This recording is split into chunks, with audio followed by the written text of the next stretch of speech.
No livro Os Mensageiros de Chico Xavier, André Luiz nos conta a história de Acilino, que diz o seguinte: numa sala do nosso lar encontravam-se vários médiuns que haviam fracassado em sua última existência na Terra. Entre eles, Acilino, que dá o seguinte depoimento: minha história apresenta características bastante graves. Também parti do nosso lar no século passado, após receber valiosas lições dos nossos amigos. Segui enriquecido de bênçãos. Uma de nossas ministras da comunicação se encarregou pessoalmente dos preparativos da minha nova tarefa. Tudo fizeram para que eu reencarnasse num corpo perfeito e sadio.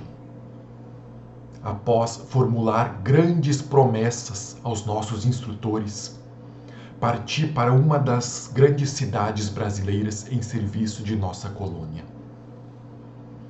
O casamento estava em meu roteiro de realizações. Ruth, minha devotada companheira, me ajudaria na realização das minhas tarefas.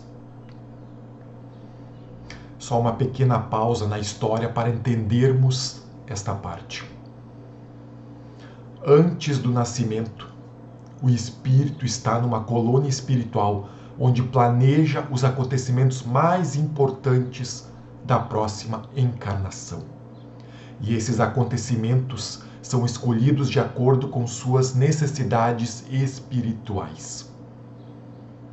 Assim, pode acontecer de alguém nascer na pobreza a fim de desenvolver determinadas habilidades.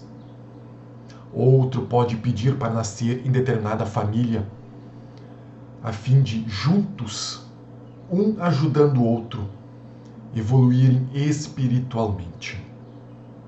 Mas, mesmo planejado, não há nada determinado, pois, em virtude do livre-arbítrio, a pessoa pode escolher outros caminhos e, com isto, o que foi planejado não se realizar. Para quem se interessar, as questões 258 até a 273 do Livro dos Espíritos trazem mais informações sobre o planejamento reencarnatório.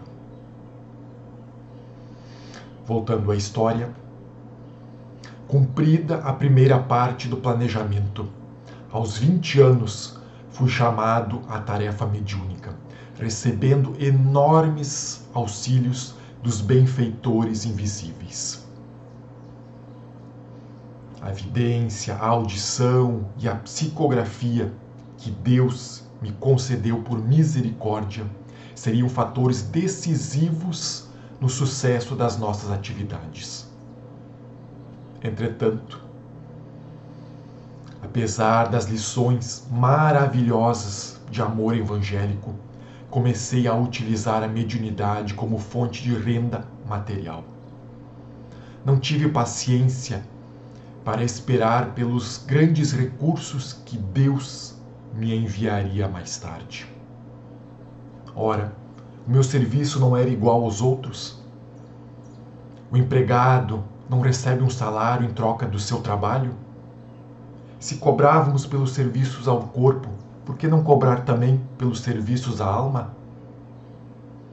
Companheiros de caráter duvidoso apoiaram minhas decisões egoístas. Sabíamos que o trabalho essencial era dos desencarnados, mas, como também tinha a minha participação pessoal, achava justo cobrar algum valor daqueles que me procuravam para pedir auxílio. Um dos motivos por que não se deve cobrar pela mediunidade é que os pobres terão dificuldade para conseguir ajuda espiritual. Deus quer que a luz chegue a todos. Não quer que o mais pobre diga: não tenho fé porque não a pude pagar. Não tive o consolo de receber encorajamentos e os testemunhos daqueles que choram porque sou pobre. Além do mais, como ensinou Jesus em Mateus capítulo 10, versículo 8, dê gratuitamente o que gratuitamente recebeste. O médium é apenas um intermediário. São os espíritos que falam, ensinam, escrevem e produzem os fenômenos. No caso de um médico, de um trabalhador braçal, de um professor, eles estão trocando seu conhecimento, sua força de trabalho, por uma remuneração. Enquanto o médium que cobra recebe por algo que não lhe pertence e ainda recebeu de graça. Mas o médium está dedicando seu tempo a este serviço. Então, não seria justo receber algum pagamento por isto? Lembremos que antes do nascimento, o espírito está numa colônia espiritual, onde se compromete a realizar determinadas tarefas. Acilino dessa história, como todos os médiuns, aceitam vir com a mediunidade a fim de utilizá-la para o bem e sem cobrar nada por isto. E se o médium estiver passando por alguma dificuldade financeira, neste caso, ele pode cobrar pela mediunidade? Mesmo assim, não pode cobrar. Ele deve procurar serviço e auxílio fora da mediunidade. Os bons espíritos levarão em conta o seu sacrifício e devotamento, ao passo que se afastam daqueles que comercializam materialmente a mediunidade. Continuando a história, inutilmente amigos espirituais aconselhavam-me o caminho certo. Em vão, companheiros encarnados chamavam-me ao esclarecimento oportuno. Agarrei-me ao interesse inferior e fixei o meu ponto de vista. Defini o valor das consultas com descontos aos pobres e deficientes, e meu consultório se encheu de gente. As lições da espiritualidade superior, a confraternização amiga, o serviço caridoso do Evangelho e os ensinamentos dos emissários divinos ficaram à distância.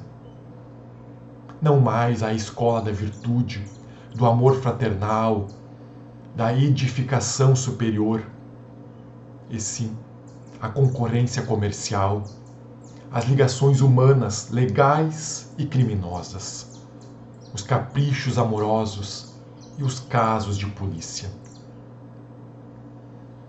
Em virtude dos interesses financeiros, frequentemente via-me cercado por pessoas criminosas. A baixa frequência destes clientes encarceraram-me numa escura cadeia psíquica. Cheguei ao crime de zombar do Evangelho de Nosso Senhor Jesus. Transformei a mediunidade em fonte de palpites e baixos conselhos morais.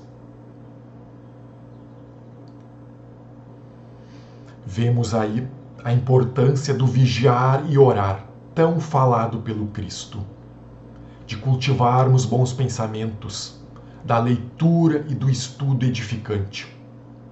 O magnetismo da Terra é muito forte, e se não nos esforçarmos, assim como aconteceu com Acilino, nos perderemos nas ilusões da matéria.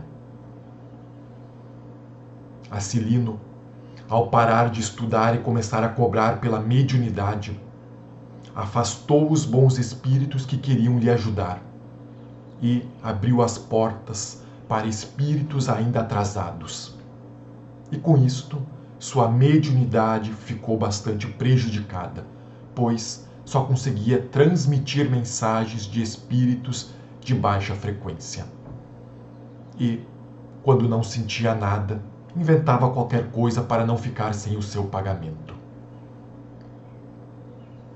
Esta história do Acilino é só uma dentre várias do livro Os Mensageiros de Chico Xavier.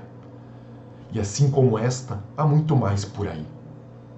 Por isto, da importância do estudo e de elevarmos nossos pensamentos para não sermos enganados.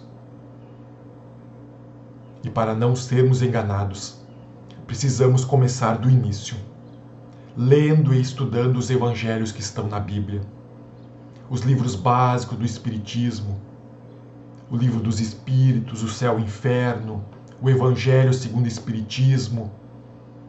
Aí teremos um conhecimento sólido para analisarmos o que os outros estão falando.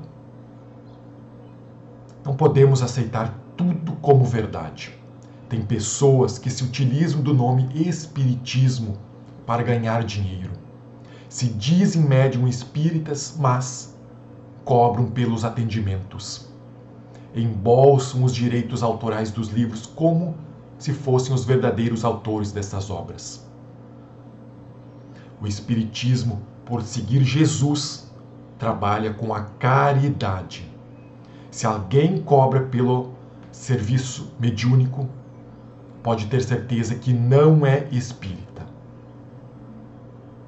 Acontece às vezes da casa espírita pedir doações ou fazer rifas, mas isto é para ajudar a pagar a luz, a água, entre outras despesas. Ajuda quem quer, ninguém é obrigado. Então, quando tiver cobrança pela mediunidade, vamos abrir o olho. Pode ser um charlatão.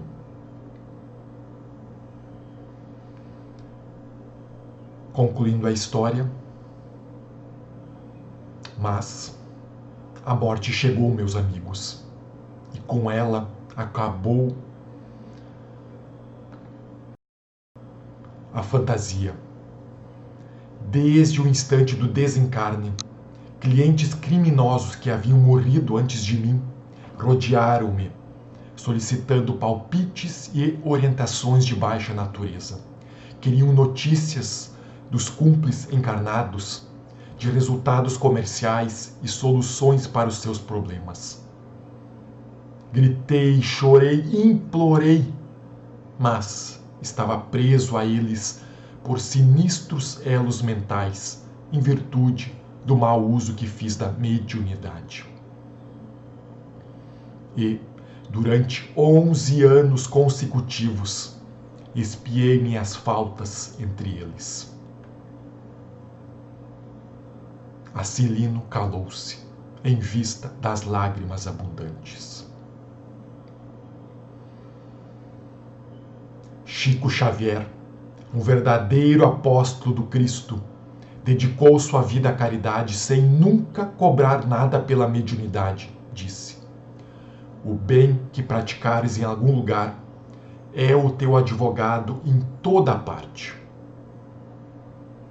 Acilino, que não fez nada de bom, pois tudo o que fazia era por interesse próprio, não teve um amigo, uma alma bondosa a lhe amparar na sua chegada ao mundo espiritual. Eis mais um motivo para agirmos com caridade, pois, como afirmou o apóstolo Paulo, o amor cobre uma multidão de pecados. Portanto, a mediunidade, por ser de ordem espiritual e por envolver o médium, o atendente e mais os espíritos, precisa ser tratada com respeito. Deve ser utilizada para fins úteis e para o aperfeiçoamento moral das pessoas. Assim seja.